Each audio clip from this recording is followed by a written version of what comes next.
श्रीयन्त्रोद्धारक हनुमत्स्तोत्रम् नमामि दूतं रामस्य सुखदं च सुरद्रुमम् श्रीमारुतात्मा सम्भूतं विद्युत्काञ्चन सन्निभम् पीनवृत्तं महाबाहुं सर्वशत्रुनिवारणम्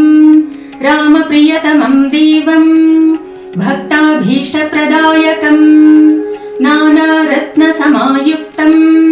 कुण्डलादिविराजितं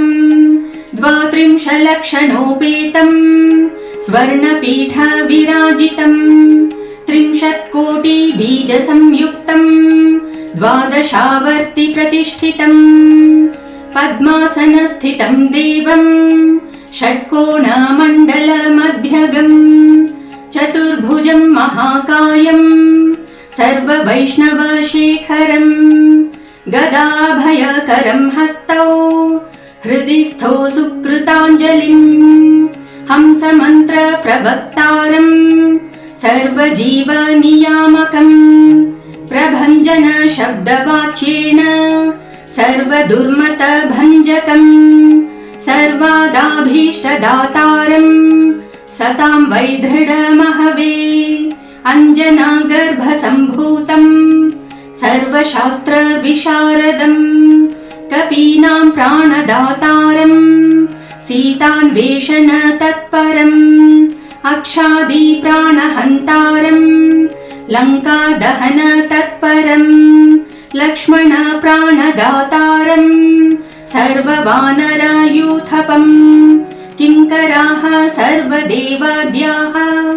जानकीनाथस्य किङ्करं वासिनं चक्रतीर्थस्य दक्षिणस्थगिरौ सदा तुङ्गाम्भोधितरङ्गस्य वातेन परिशोभिते नानादेशगतैः सद्भिः